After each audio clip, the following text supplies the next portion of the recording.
welcome to the Spatial Structures Movers and Shakers interview series as we look ahead to the ISS Annual Symposium and Spatial Structures Conference taking place at the University of Surrey in August 2021.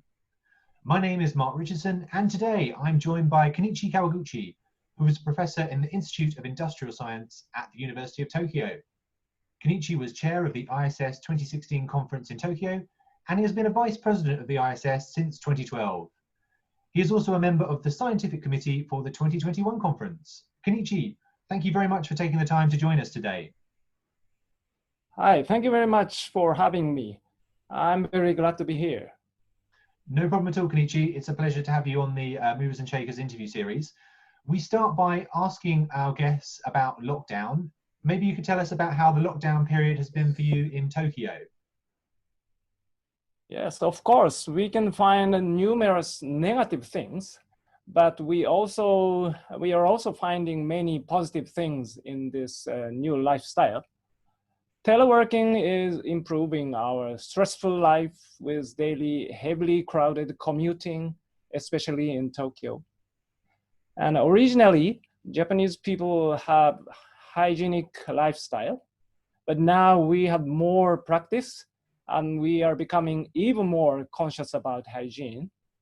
And Tokyo and Japan are becoming even much cleaner place and country.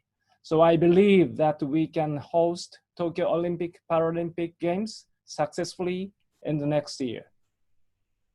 That's great, Kenichi, and actually really good to dwell on some positives that have come out of the crisis. We are naturally inclined sometimes to look at some of the challenges. So a very good point. And we're also exploring the career journeys of some of our guests on the series. Perhaps you could give us an overview of your own career journey to date. Okay, yes. I have graduated from Waseda University, which has a very good department of architecture for my undergraduate.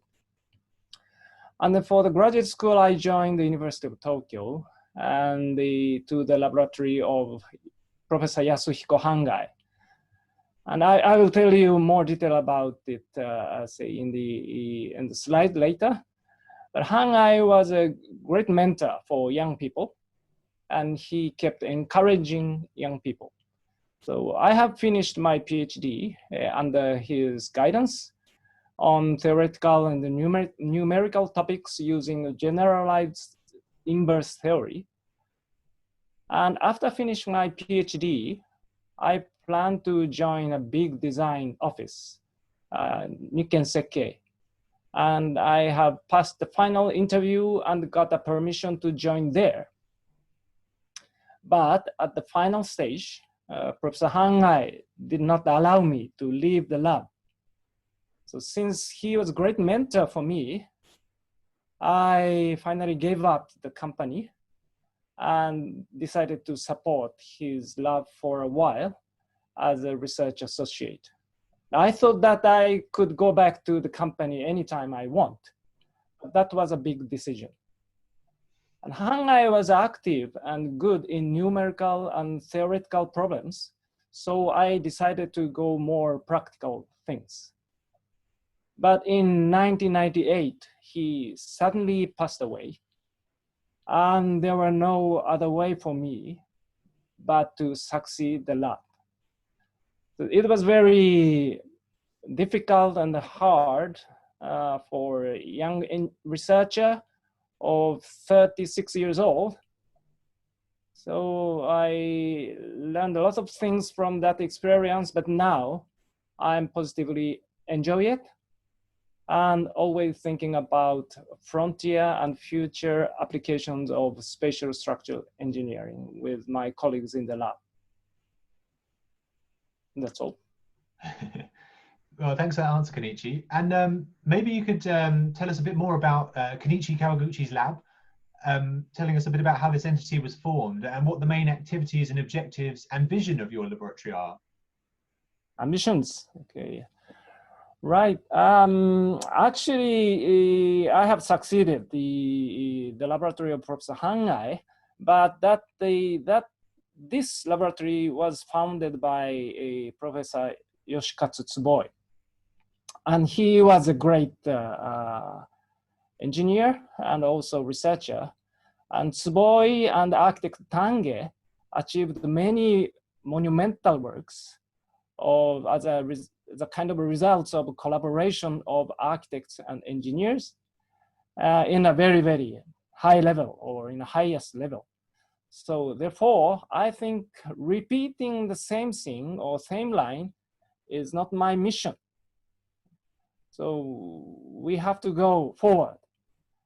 So actually the collaboration with the architects is not the main theme of my laboratory. So in the lab, we are always thinking about what is the frontier of the structure engineering and also the spatial structure engineering, and where we should apply our knowledge and the also technology of that we have already developed for the spatial structure engineering. So how we can apply the concept of spatial structure more to mark the time is our objective.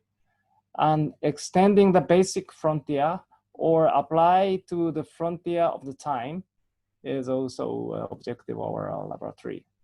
And we are also living in a country of many natural disasters. So that is another, say, kind of social role for us to find a solution for how to prevent or mitigate the damage from these disasters. Thanks, Kenichi. Yeah, that absolutely makes sense, and a very interesting component of your work alluded to there at the end. One of the things we talked about in introducing you was your role with the ISS, and you obviously had a lot of experience. You're currently the Vice President of the ISS. How do you see the ISS's role in facilitating knowledge exchange and collaboration in the field of spatial structures, both over the coming years and in the face of current global challenges? But I firstly joined the ISS Symposium in 1988, okay, when I was a PhD student. Then I repeatedly participated in the symposia, and I learned that the IASS was a very good international association. But gradually I realized that IASS at that time had an aging problem of members. So I clearly remember that Stephen Medwadowski and Eckhart Ram, important person in the executive council at the time, came to me and they said that we need young members like you. Or they said more young members like you. So then after sudden demise of Professor Hangai, I had an idea of establishing of Hangai Prize to encourage young people and propose it to executive council with my senior colleagues. And that was accepted. At that time, I was 38 years old, and I have been running it for nearly 20 years. And happily, it worked very well, and the effect of Hangai Prize was great. So now we are very happy to see many active young members in the ISS. Like you, Mark, I hope you are also a member of ISS. And many of them are participants or winners of Hangai Prize. So we're very happy.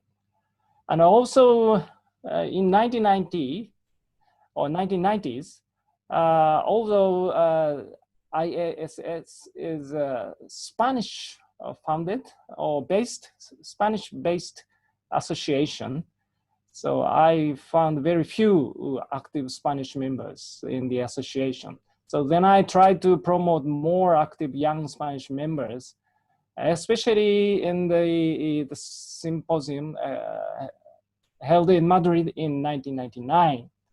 So I believe that this kind of my effort for IASS explains why now I'm in the working bureau of IASS as one of the vice presidents.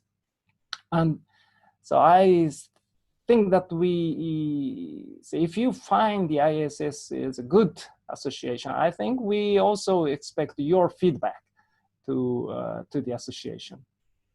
So in that way, so I think I walked with the ISS to now. Excellent. Thank you, Kenichi.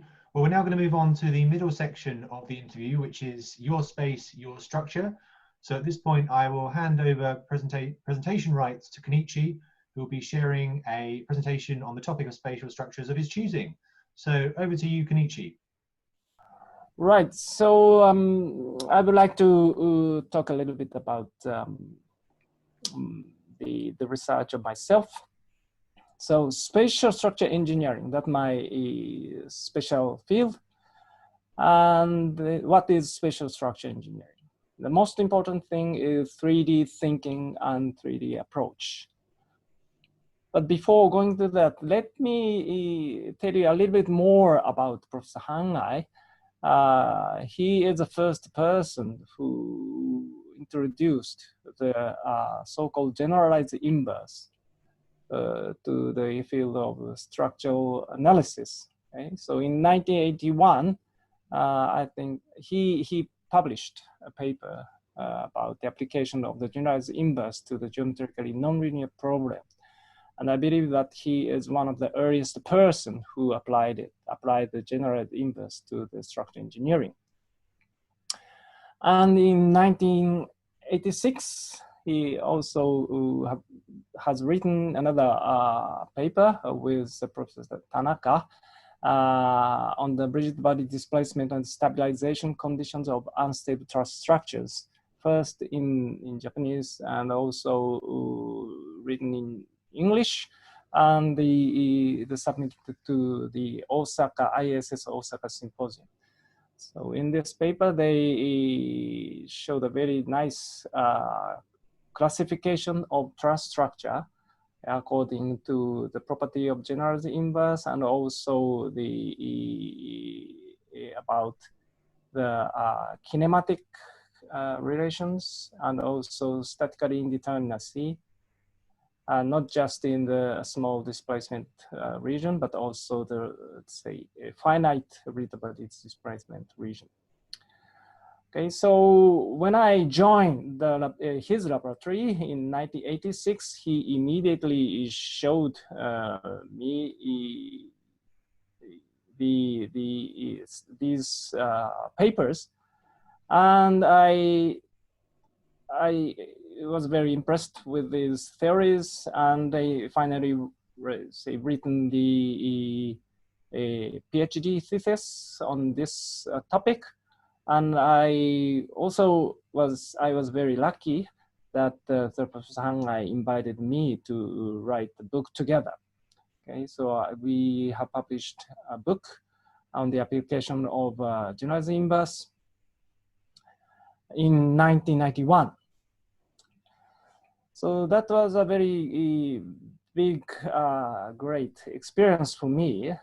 And especially when I learned about the generalized inverse, I impressed with the approach, or say with the way of thinking of generalized inverse.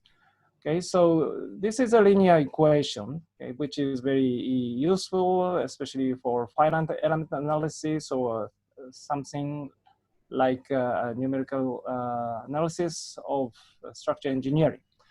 Okay, so normally, for example, in high school mathematics, we learn that, say, we have a so-called inverse for the square matrix. So with this, we can solve the linear equation.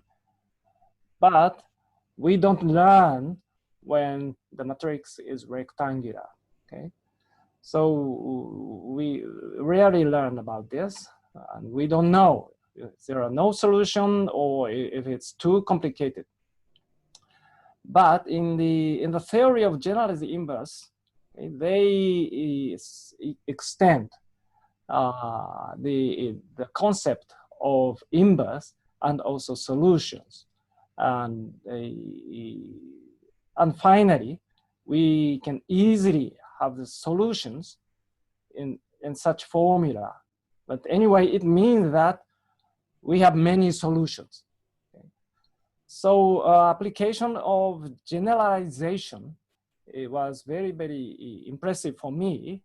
And say I learned that this kind of approach can extend the field, say, very, very widely. Okay.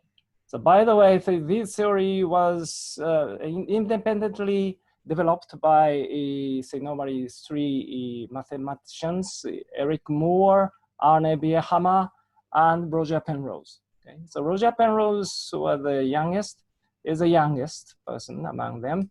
And so it is very interesting for me, fascinating for me to know that Roger Penrose got the Nobel Prize this year, very recently, on the theory of black hole.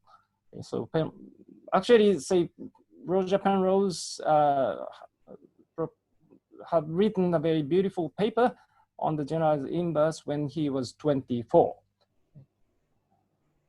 So, and I enjoyed and I learned a lot from this theory, okay? And the essence of what I have learned is when people say there are no solutions, that is a start point to find new solutions. So this is I think the essence that I have learned from, say, learning studying generalized inverse. Okay. So you can find new solutions anywhere. Okay. So for example, maybe you are familiar with this problem.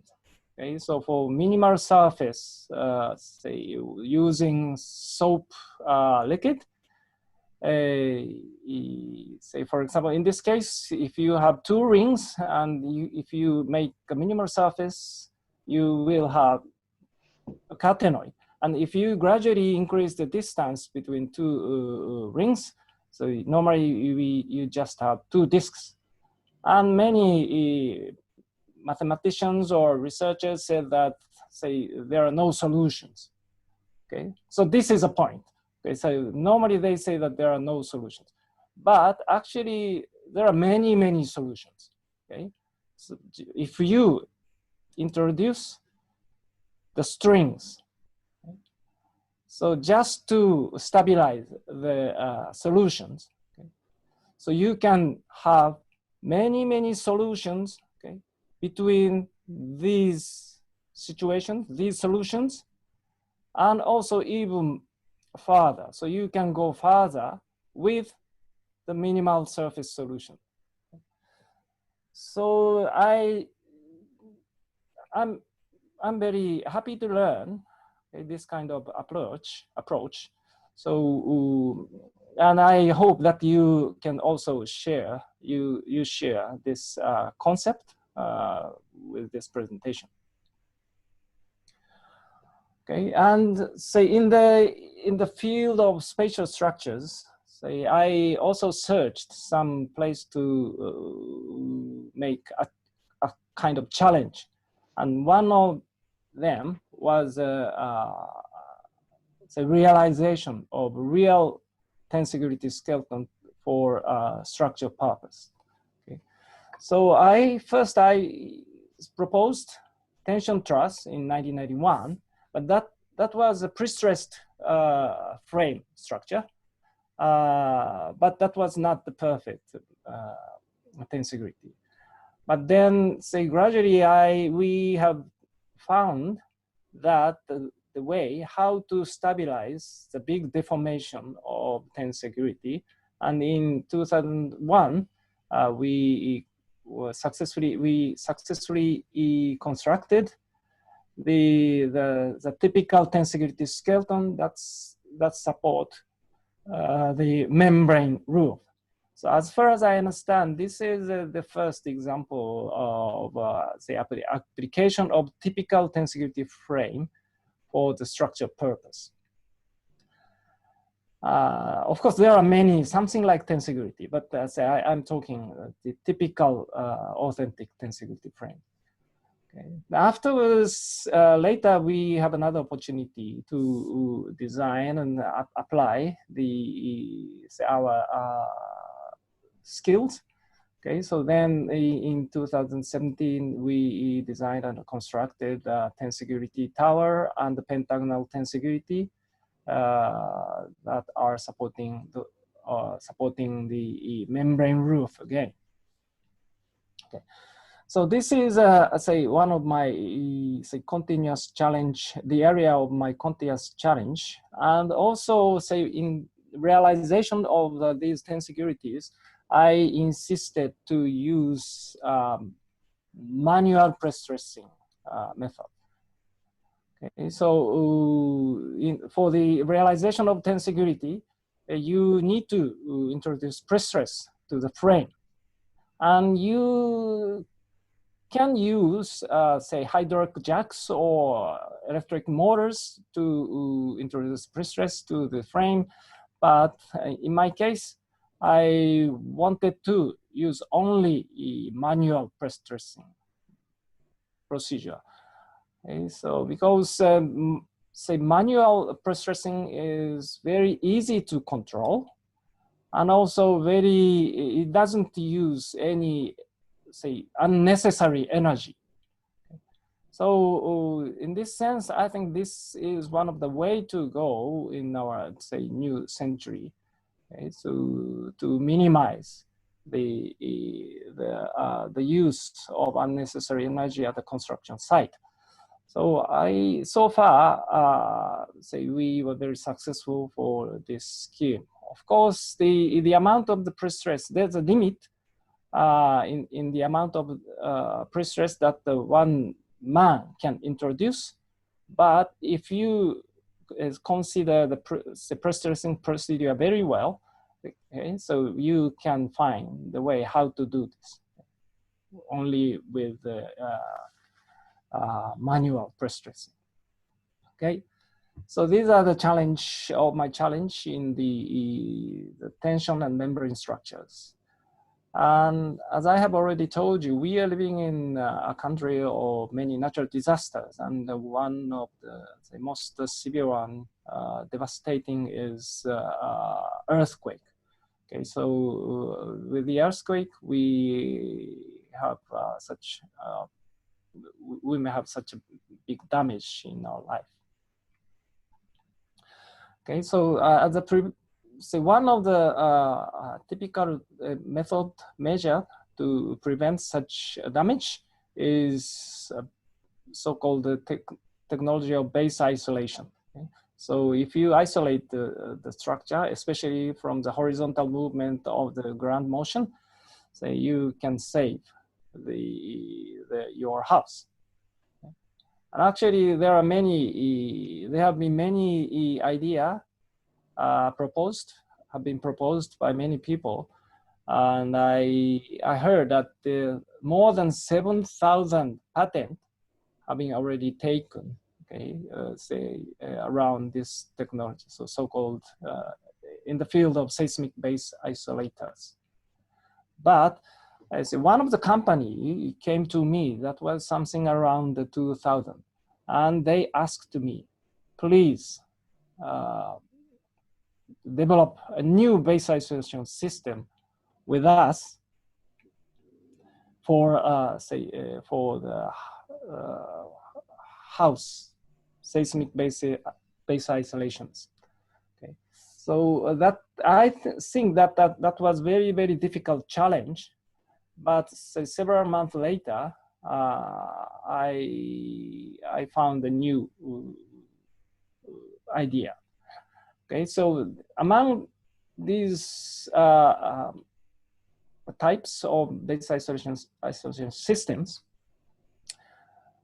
this one can be realized very cheap, but still there is a space to make it cheaper, because here they need a kind of concave dish to have a recursive action to the base isolators.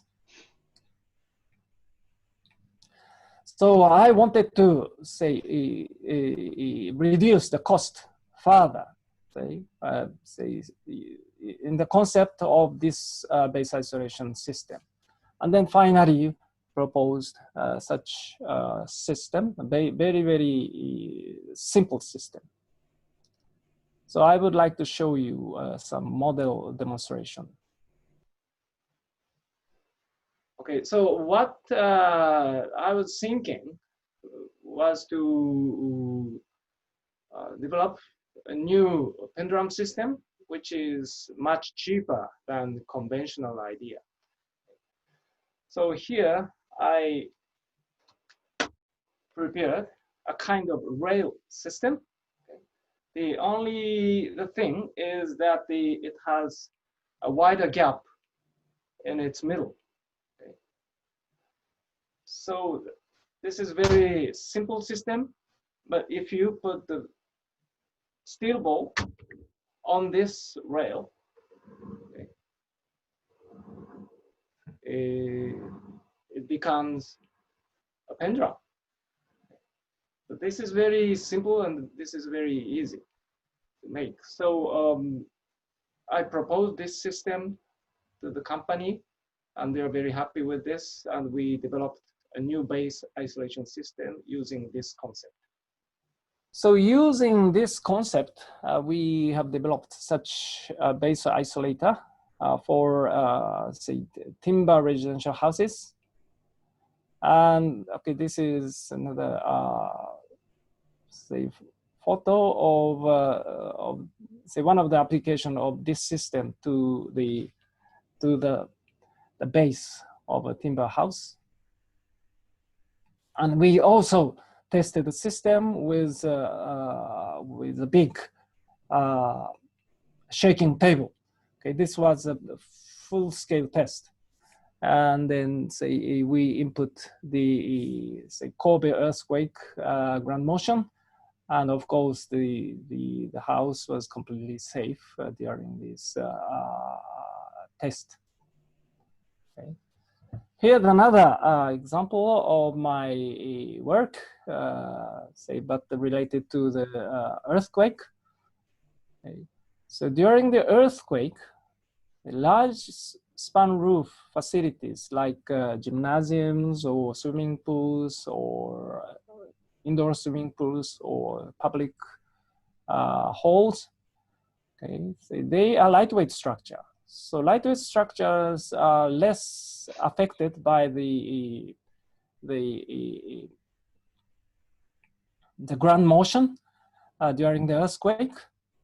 But however, the structure survived. But say as you can see, such say architectural finishing, especially the suspended ceiling, suspended very high above in the room,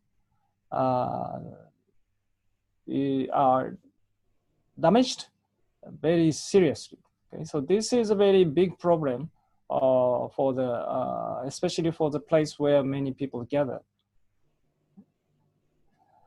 So since most this damage is observed during the earthquake, so many engineers thought that, okay, so we need stronger ceiling, okay, to resist the earthquake. But actually, this is wrong, okay, because if it is a structural component, maybe we can make it, of course, base isolated or make it very strong. But so the ceiling is not the structure. Ceiling is a non-structural component. So so now we are facing this problem. Okay, so that can be overcome just by make it lighter and lighter. Okay, so if you make it stronger, that means you will put more structure members or say rigid heavy members, okay, above your head. This is wrong. Okay? So if it is possible, you can make it lighter and lighter. Okay, and but actually many engineers could not understand my talk or my theory. So I made many experiment using many sealing materials, okay, and dropped from the height to the dummy head to measure the impact loading. Okay. And with that demonstration, okay, we found that the so-called membrane sealing was the best material. Okay. So also in the Great East Japan earthquake, which occurred something 9 years ago, we had many this kind of damage to the suspended ceilings. Okay, they say that more than 2,000 places were had the damage. So after that, so I promoted the membrane sealing, okay, for the restoration of the damage. For example, this swimming pool was restored like this, and this one. So this is before the earthquake. After the earthquake, we also had a damage, okay, especially for the suspended ceilings, and they also followed my suggestion. They make it, recover it with this membrane sealing. Of course, membrane sealing has not good for acoustics and thermal insulations. But say if you don't need such effect, okay, so light and lighter material is the best solution, okay, for this problem. Okay. And also after the earthquake, we had a very devastating tsunami. Okay. So as the special engineer, structural engineer of spatial structures, so we also proposed a kind of personal shelters, okay, to save as a kind of last resort who cannot have enough time for evacuation before tsunami. Okay, so we proposed a kind of deployable full sphere, okay, that can be opened on, say, one person, or personal shelter, inflatable personal shelter, like this. And I was also involved in the new building for Department of Engineering in the main campus of the University of Tokyo, this one. Okay, so for this one, say they wanted to have, say, new laboratory space above the existing, very old building.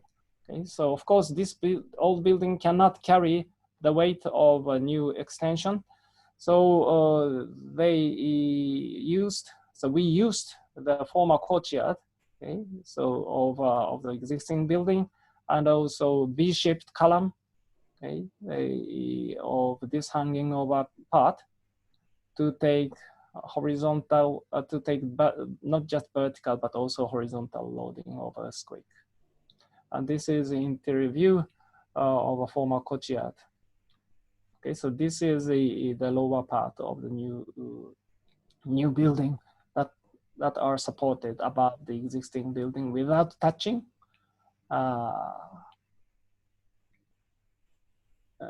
And supported by these thick columns newly installed. Okay, so now, so I have more things that I would like to show you, but because of the time now, I would like to finish my talk.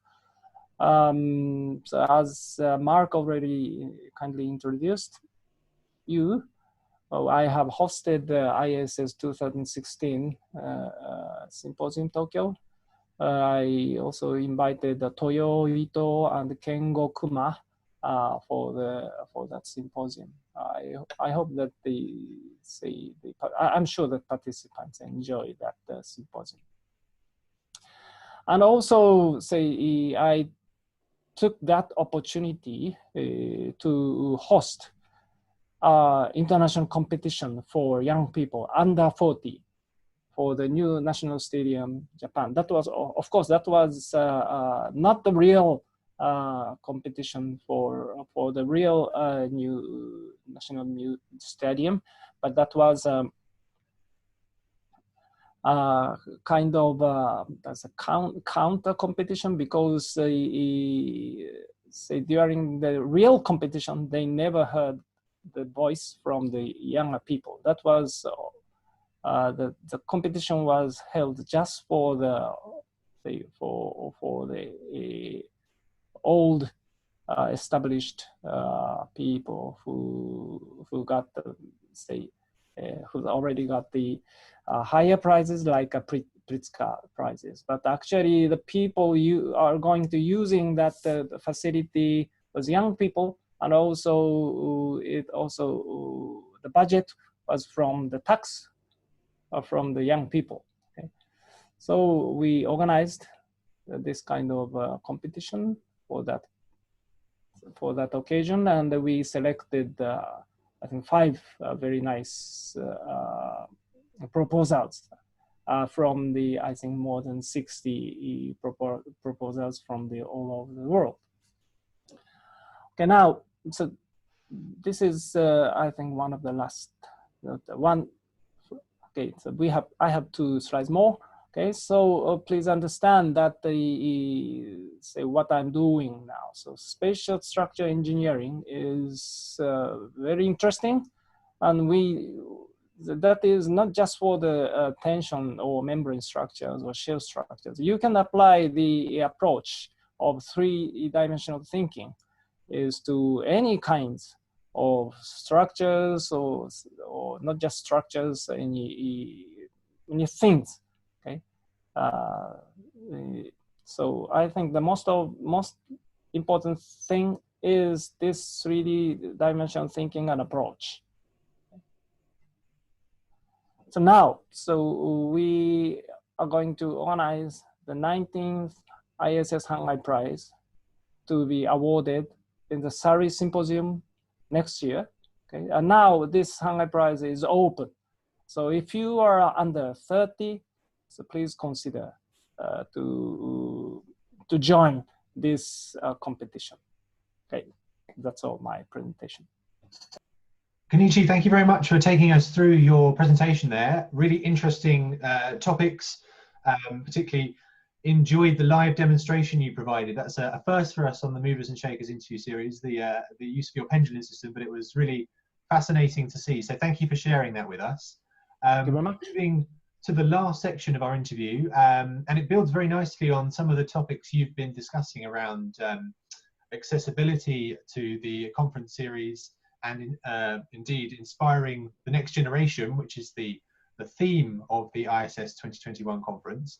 How do you think inspiring the next generation can be best achieved in the field of spatial structures?